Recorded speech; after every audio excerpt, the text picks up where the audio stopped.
इस वीडियो को लाइक करें, हमारे चैनल को सब्सक्राइब करें।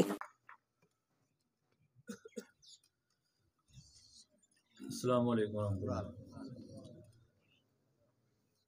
इन्नल हम्दुलिल्लाह वस्सलातु वस्सलामु अला रसूलिल्लाह। इस्लामिक होम्योपैथिक मेडिकल एसोसिएशन धनोट ज़िला लोधरा मुंतज़मीन और भावलपुर से, मुल्तान और खानेवाल से आए हुए मेरे बहुत प्यारे होम्योपैथ दोस्तों, मेरी बेटियां, मेरी बहनें होम्योपैथिक डॉक्टर यहाँ तशरीफ़ रखती हैं। होम्योपैथी पे बात होम्योपैथ के साथ और आसान होम्योपैथी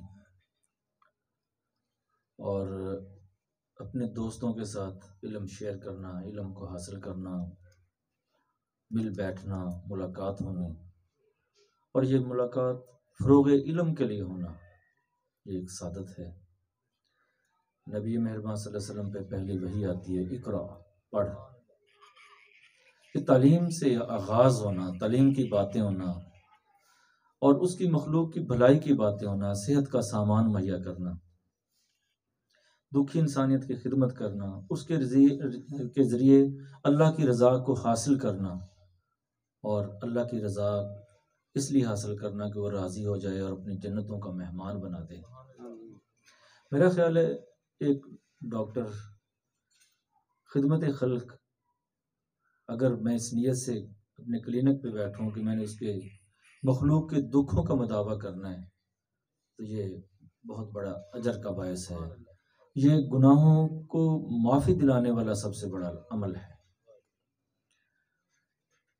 तो आज से हम ये नियत करते हैं कि हम अपनी क्लिनिक पे इसलिए बैठेंगे कि उसकी मखलूक की भलाई के काम करेंगे, उसके दुखों का मुदावा करेंगे और उसके मखलूक की खिदमत करके अल्लाह की रज़ा को हासिल करेंगे।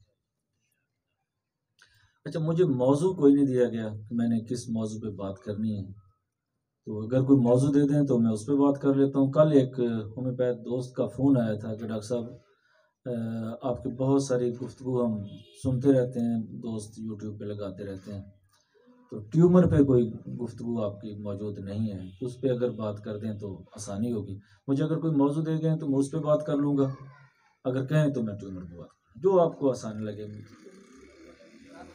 देख लें। मौसम के हवाले से कुछ बात करते हैं।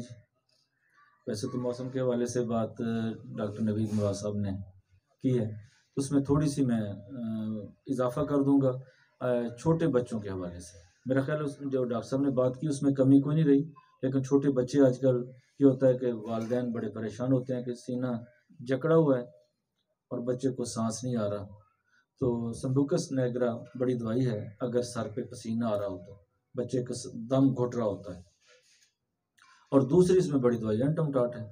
अगर दोनों दवाइयाँ काम न करें तो फिर हैपरसल्फेट, और ये बड़े केस हैं, सर्दियों में ये बहुत सारे केस होते हैं।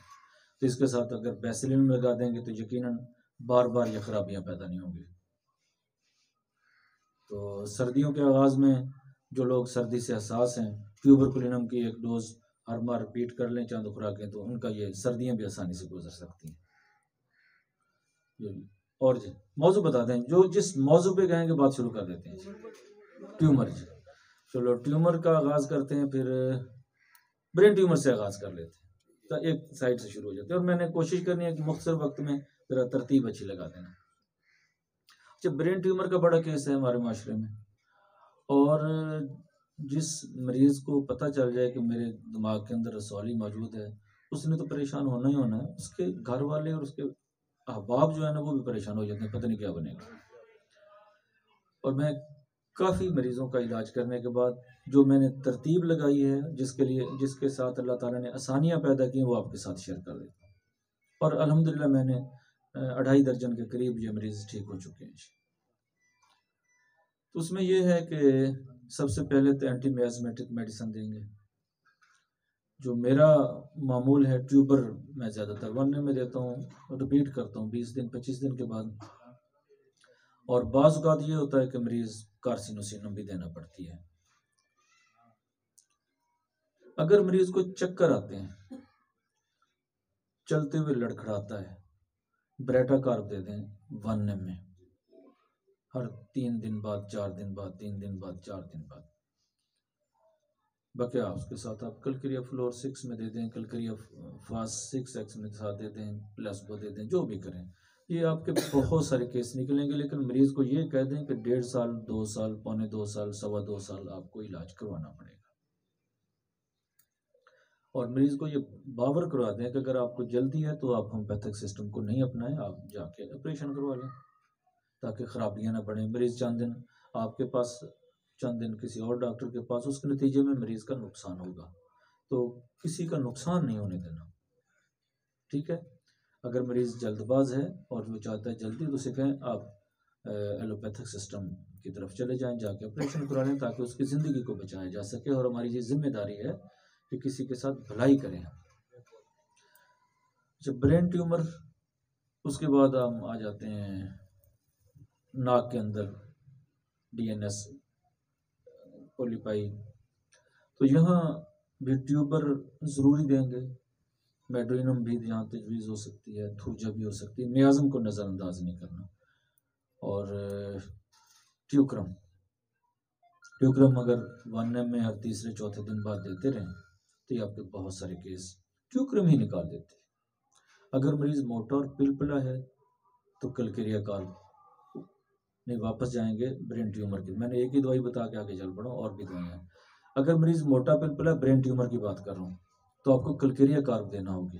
कलक्रिया कार्ब 200 की डेली डोज दे सकते हैं, 1 ml तीसरे चौथे 5वें रोज़ बाद ये खुराक दे सकते हैं। मियाज़म आपने साथ लगाना है। अगर ब्रेन ट्यूमर का केस आपके पास व्हील चेयर पर बैठ के आता है, उसकी टांगें ही साथ नहीं दे रही, तो आपको कोनियम की तरफ जाना होगा। मेरे पास ये प्रोस्टेट के अक्सर केस आते हैं। अगर व्हील चेयर पर बैठे हों तो मैं फ़ौरन टांगों का सवाल करता हूँ कि टांगों में जान है, आसरा है? वो कहते हैं नहीं। तो ये प्रोस्टेट की भी यही दवाई, टांगों में आसरा ना होना कोनियम की मरकज़ी अलामत है, टांगों का कमज़ोर हो जाना। ब्रेन ट्यूमर में पहली दवाई ब्रेटा कार्ब, अगर चलते हुए मरीज़ लड़खड़ाता है, चक्कर आते हैं। दूसरी दवाई मैंने कलक्रिया कार्ब का तज़किरा किया, और हमारे मोहतरम डॉक्टर अली मोहम्मद साहब सबसे ज़्यादा कलक्रिया कार्ब भी इस्तेमाल करवाते हैं, और उन्होंने बहुत सारे ये केस ठीक किए हैं। तीसरी दवाई कोनियम, और अक्सर इन्हीं अद्वियात से केस आपके क्लियर होंगे, लेकिन मरीज़ को अगर आप मुतमईन कर सकें, मरीज़ को साथ लेके चल सकें, तो साथ एंटी मियाज़मेटिक मेडिसिन लगाना होगी। उसके बाद नाक के हम गदूदों की तरफ आते हैं। ट्यूक्रम बड़ी दवाई है, अगर सोजिश है तो लेमना मैनर बड़ी दवाई है। कलक्रिया फ्लोर और फेरमफासात आप इमदादी अद्वियात के तौर पे दे सकते हैं। तो ये आपके बहुत सारे केस इन्हीं से निकलेंगे। ट्यूबर अगर आपने लगाई है तो आप मुतमईन हो जाएंगे, आपका केस ठीक होगा। उसके बाद आ जाते हैं गले। ये छोटे बच्चे होते हैं, उनके गिल्टियाँ होती हैं गर्दन पे, और ये बहुत सारी तादाद होती है। आप यकीन जानिए कि अगर बच्चा कमज़ोर है तो कलक्रिया फास्ट 30 दे दें, बहुत सारे केस ठीक हो जाएंगे। आपको समझ नहीं आ रहा, ट्यूबर कुलिनम 1 ml में 20-25 दिन बाद एक डोज दे दें, बकिया साहब जो भी दे दें, आपके बहुत सारे केस ठीक हो जाएंगे। आप ब्रेटा कार्ब दे दें, आपके बहुत सारे केस ठीक हो जाएंगे। अच्छा, ब्रेटा कार्ब की जो रसौली होती है ना, आप उसे पकड़ें तो हरकत करेगी, दाएं बाएं हो जाएगी। अब उसे थोड़ा से पकड़ेंगे तो आप उसे हिला सकते हैं। ये ब्रेटा कार्ब की मरकजी अलामत है जी। आप उस ट्यूमर को पकड़ेंगे, ऐसे आप कर सकते हैं। ये ब्रेटा कार्ब, और बच्चों में ज़्यादातर ब्रेटा कार्ब भी होगा। ब्रेटा कार्ब आ गई, कलक्रिया फास आ गई, और साथ मियाज़म में ट्यूबर कुलिनम आ गई। ये अब बाहर वाली जो जितनी गिल्टियाँ, ये सारी ठीक होंगी।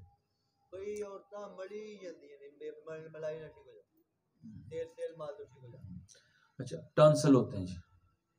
टांसल में ये बहुत पुराना एक दस्तूर चला आ रहा है, अब तो वो ख़वातीन ही न रहीं, वो अक्सर गले मालिश भी किया करती थी, साथ अल्लाह का जिक्र भी किया करती थी। और यकीन जानिए, जब आपका ताल्लुक उस हस्ती के साथ होता है तो दवाई शवाई की भी ज़रूरत नहीं रहती, वो बग़ैर दवाई के मरीज़ ठीक हो जाया करते हैं। तो यहाँ फिर ट्यूबर आएगी सबसे ज़्यादा इस्तेमाल होने वाली, और कार्सिनोसिनम मैंने ये इस्तेमाल पहले कभी नहीं किया था। डॉक्टर अली मोहम्मद साहब के साथ जब से ताल्लुक़ बना है, उसके साथ मैंने टांसल में कार्सी का भी इस्तेमाल किया है। जहाँ केस फंसते हैं, कार्सी है, ट्यूबर है, मेड्रिनम है। उसके साथ बड़ी दवाई तो ब्रेटा कार्ब ही है। बेलाडोना है। अच्छा देखें ना, ब्रेटा कार्ब आएगी कमज़ोर बच्चों में जो ज़रूर से ज़्यादा तेज़ होंगे या डल होंगे और थोड़ी सी ठंड जो है ना वो ठंडक से एहसास होंगे। अगर वो कमज़ोर हैं तो साथ कलकरिया फास दे दें, आपके बहुत सारे केस कलकरिया फास से ठीक हो जाएंगे। उसके साथ आप जहाँ खुश्की है, सोजश है, बेलाडोना दे देंगे। अलीमा मसाब यहाँ जहाँ टांसल बड़े हैं वहाँ एलोमेन का इस्तेमाल करवाते हैं, आप इसे भी नज़रअंदाज नहीं करें। फेटोलेका है या आपके बहुत सारे केस इससे निकलेंगे। उसके बाद हम आते हैं ब्रेस्ट ट्यूमर में। मैं ज़रा जल्दी इसलिए कर रहा हूँ कि जुमे का वक्त भी है और साथ साथ बिल्कुल आसानी के साथ मामला भी हों। अच्छा, ब्रेस्ट ट्यूमर के जहाँ बच्चियाँ, छोटी बच्चियाँ दुबली पतली, और मैंने ये दर्जनों बच्चियों का इलाज किया कलकरिया फास 30 दे के, जो कॉन्स्टिट्यूशन जिनकी है कलकरिया फास 30 में दे के आप ब्रेस्ट ट्यूमर बेफिक्र हो जाए। आपके बहुत सारे केस बच्चियों में जो दुबली पतली है, ठीक, 60 ट्यूबर लगा दें। अगर ट्यूमर बहुत बड़ी है, ब्रेस्ट का साइज बहुत बड़ा है, तो चमाफिल आप दे सकते हैं 30 में सुबह दोपहर शाम। साथ मेड्रीनम का इस्तेमाल करेंगे या कार्सी है ट्यूबर, लेकिन मेड्रीनम ज़्यादा यहाँ काम देगी। और जहाँ बहुत सख्त ट्यूमर है वहाँ कोनियम 200 में आप 1 में दूसरे तीसरे चौथे साथ कलकरिया फ्लोर 30 में 6x में साथ दे दें। जहाँ ट्यूमर सख्त तो है लेकिन बहुत ज़्यादा सख्त नहीं है वहाँ फेटोलेक ये 200 में अक्सर काम करेगी और आपको मुतमइन आप हो जाएंगे। इसके बाद हम आते हैं यूट्रस ट्यूमर की तरफ। यहाँ ओफोरिनम आप 200 में हर हफ्ते में एक खुराक दे दें। आरम म्योरनेट 30 में मैं इस्तेमाल करवाता हूँ, ये साथ सुबह दोपहर शाम दे दें। थूजा दे दें, साथ मेड्रीनम दे दें, हफ्ते में एक आध खुराक। गुर्दे में रसौली है तो मेरे जो, क्योंकि गुर्दे की रसौली का मुझे इसलिए याद आ रहा है, कल मेरा केस था माशाल्लाह, अल्लाह ताला ने उसे शिफा दी है, तो मैंने उसका नुस्खा अभी मेरे जहन में, थूजा दी हुई थी 1 में हफ्ते में एक खुराक। पेशाब में उसे खून आ रहा था, पेशाब कम था, तो कप्सिल्ला बुरसा एथलास्पी बुरसा 30 में थी उसके साथ। माशाल्लाह वो केस मेरा ठीक है। कलकरिया फ्लोर 6x में थी उसके साथ। तो उसके बाद प्रोस्टेट की तरफ आ जाएं। प्रोस्टेट में मैं बहुत सा जहाँ मरीज़ कहता है जी पट्ठों में खिंचाव है, हाथ पांव सुन है, मैं थूजा और कास्टिकम, थूजा 1 में हफ्ते में एक खुराक, कास्टिकम 1 में हफ्ते में 2 खुराकें। उसके साथ फेरम पिक्रिकम के अगर सिम्टम हो, सैबल में बिला अलामत देता हूँ, 30 में देता हूँ। मदर टेंचर मैंने नहीं कभी दिया। सैबल 30 में, फेरम पिक्रिकम 30 में, कास्टिकम थूजा साथ। अगर मरीज़, मैंने पहले बताया, अगर व्हील चेयर पर आए तो मैकोनियम की तरफ मेरा ध्यान फ़ौरन चला जाएगा। अगर बुज़ुर्ग आदमी हैं, कमज़ोर हैं, चक्कर हैं, तो ब्रेटा कार्ब की तरफ आपको सोचना होगा।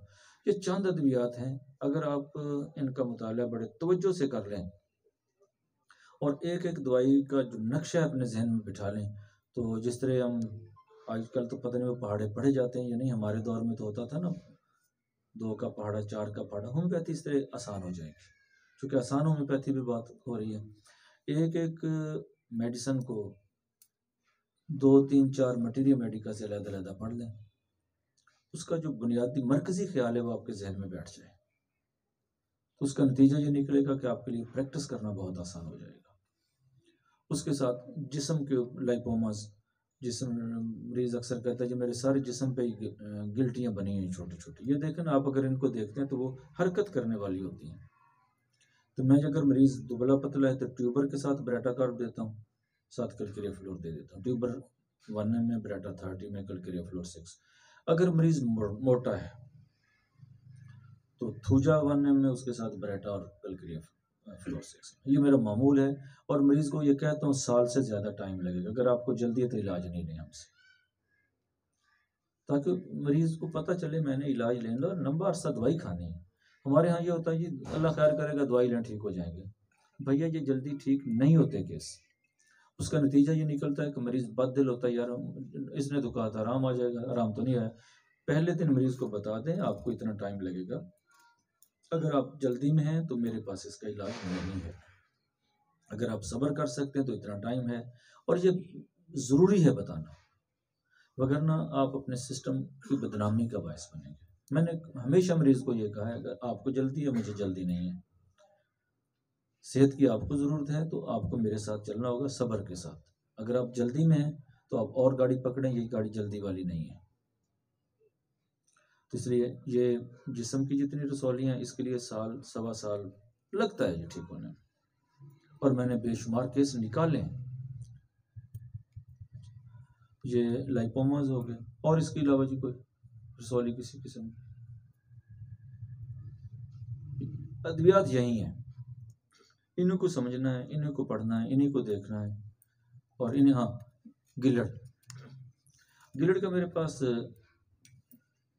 डेली की बुनियाद पे 6, 7, 8 केस होते हैं, और इस पे मेरी गिरफ्त मुबालगा राय से हट के बात करूं तो मेरा ख्याल है 90% से ज़्यादा मरीज अल्हम्दुलिल्लाह मेरा ठीक होता है।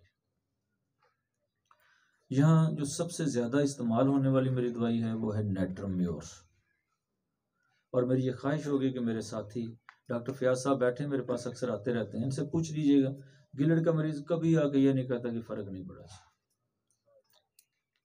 नेट्रम्योर पहली दवाई है और कलकेरिया आयोडाइड दूसरी दवाई है।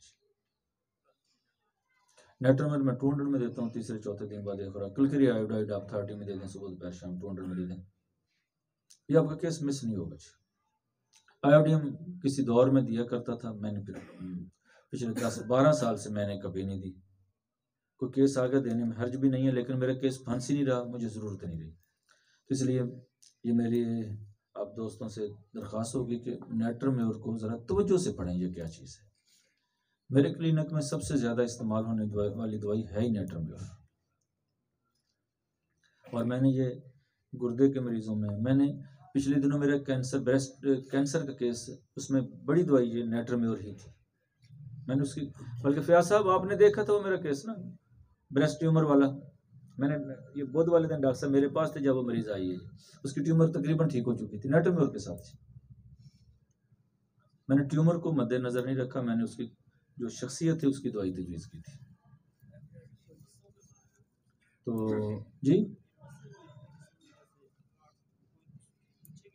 जी आप कह रहे हैं मौके वार्ड्स। अच्छा, इसमें हमारे यहाँ यही होता है कि मरीज़ आया है ना, मौके बने हुए हैं, तो हमारे साथ इस क्या कहेंगे, थूजा अप्लाई भी कर देंगे, तो साथ कोई मदर टैंक्चर दे देगा, कोई वानम दे देगा। जो मौकों की सबसे बड़ी दवाई है वो है कास्टिकम,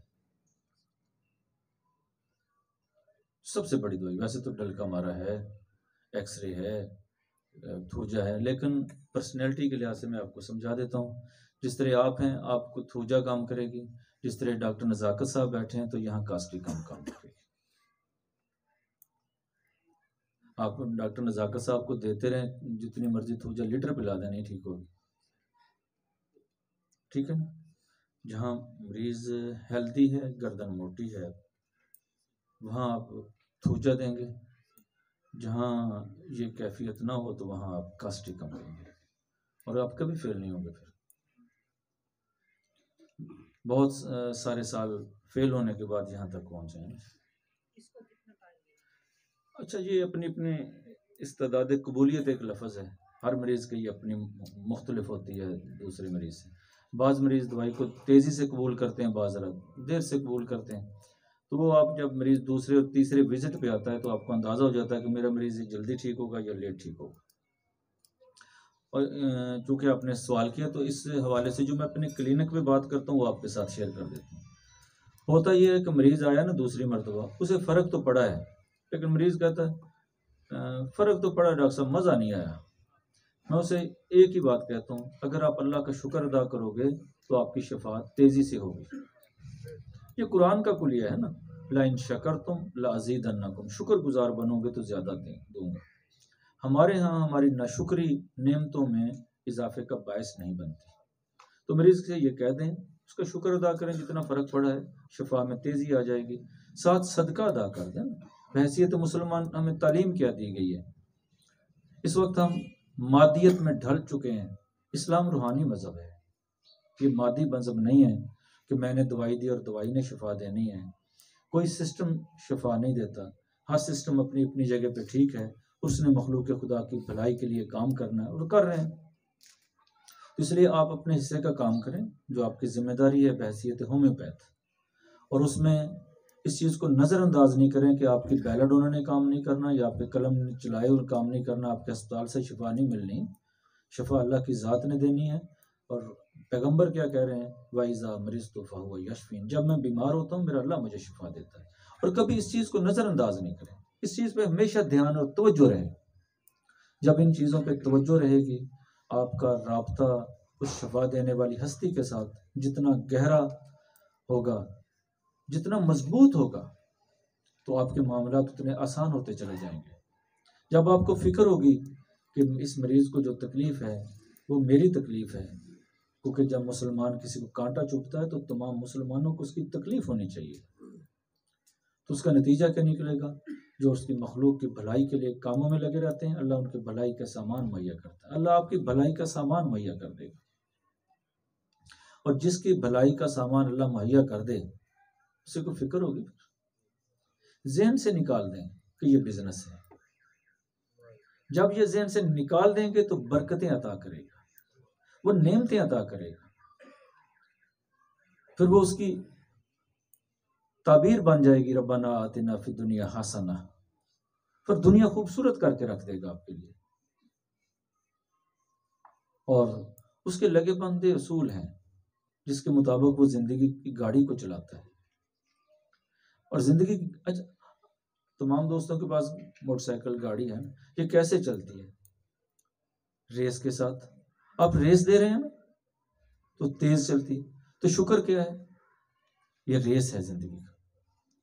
और आप जा रहे हैं आगे, आप समझते हैं कि सड़क ठीक नहीं है, रश है, तो आपको ब्रेकें लगाना पड़ती है। ये क्या है? सब्र है। जिंदगी में जहां आप महसूस करते हैं कि फंस रहे हैं तो वहां सब्र शुरू कर दें। रेस देंगे तो शुक्र होगा, और अगर आप सब्र ब्रेक लगाते हैं, ये सब्र है।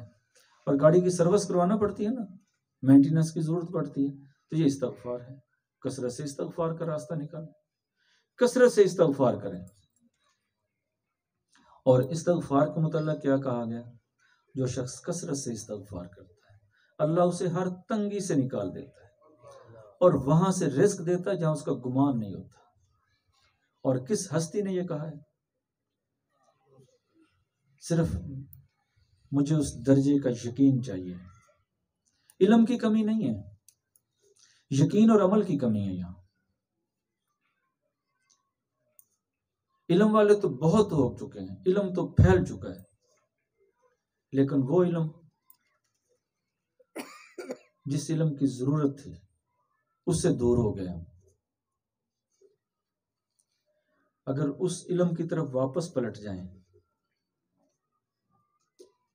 यकीन जानिए फिर वो हो जिसका तसव्वुर नहीं किया जा सकता। वो क्या करता है? फिर पानी से रास्ते निकालता है ना, अपने पैगंबर को कहता है तू चला जा, फिर बकिया लोग वहां गर्क हो जाते हैं।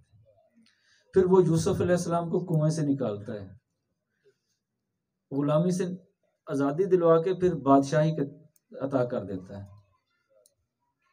फिर दुश्मनों को कहता है इसे खोलो बक्से को, और मूसा अलैहिस्सलाम को आपने दूध पिलाना है, इसे बड़ा करना है। फिर वो असबाब मुहैया करता है, फिर उन यतीम बच्चों के लिए 2 पैगंबरों को भेज देता है, एक मजदूरी करता है, एक मिस्त्रियों वाला काम करता है। वो तो अपनी मखलूक के साथ प्यार करता है। वो कितना प्यार करता है? 70 माओं से ज्यादा प्यार करता है। लेकिन मेरे अंदर वो यकीन तो पैदा हो, क्या वाकई, मैं अपने आप से पूछता हूं, आप अपने आप से पूछिए, आपका अल्लाह के बारे में ये यकीन है कि वो 70 माओं से ज्यादा प्यार करता है? सच्ची बात यह है कि मैं तो फेल हो चुका हूं यहाँ। मेरा यकीन तो यहाँ नहीं है उस दर्जे का। जब ये यकीन पैदा हो जाए कोई मेरे साथ इतनी मोहब्बत करने वाला रब है और मैं उसके साथ क्या मामले करता हूं, वो इतने मोहब्बत करने वाला रब है, नबी मेहरबान सल्लल्लाहु अलैहि वसल्लम की उम्मत में उसने मुझे पैदा कर दिया है, मैं उसका एहसान दे सकता हूं? सच्ची बात यह है कि हम बहुत दूर निकल गए और भटक गए, फिर मंजिल से दूर और मंजिल खोटी कर बैठे। क्लिनिक पे भी बैठते हैं तो उसे भी रोजगार बना दिया। सेहत डॉक्टरों से तंग आ चुकी है, तालीम उस्ताद इकराम से तंग है, इंसाफ अदालती निज़ाम से परेशान है, और मेरा वतन सियासतदानों से तंग है। और हम कर क्या रहे हैं मुझे खबर ही नहीं है। मुझे उस वक्त खबर होगी जब मैं यकीन के दर्जे में पलटाऊंगा। कुरान मेरा रहनुमाई का सामान मुहैया करेगा। मैं कुरान से हिदायत लूंगा ना। हुदल लिल मुत्तकीन, हिदायत तो है मुत्तकी के लिए। ये सब अल्लाह हिदायत देगा। अल्लाह कैसे हिदायत? वो तो कह रहा है मुत्तकी के लिए हिदायत है, सबके लिए हिदायत ही नहीं है। वो भी अल्लाह पे छोड़ दिया हमने। कुरान के आगाज में उसने यही कहा है ना, हुदल लिल मुत्तकीन, हिदायत है परहेजगार के लिए, सबके लिए नहीं है। आओ पलटें, बहसियत होम्योपैथ मखलूक की खिदमत का फैसला कर लें, और खिदमत इस मयार की हो कि उसके नतीजे में अल्लाह से जन्नत का सौदा करें, और इससे कम सौदे पे राजी नहीं हो।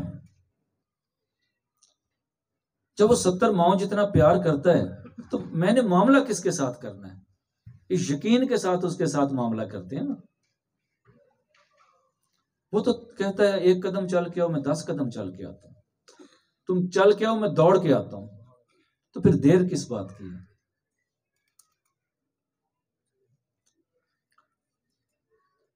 इसी बात पे जुमे का वक्त है। बात होम्योपैथी से, ये भी होम्योपैथी है, दूसरी तरफ चले गई, लेकिन खुशी। अस्सलाम वालेकुम।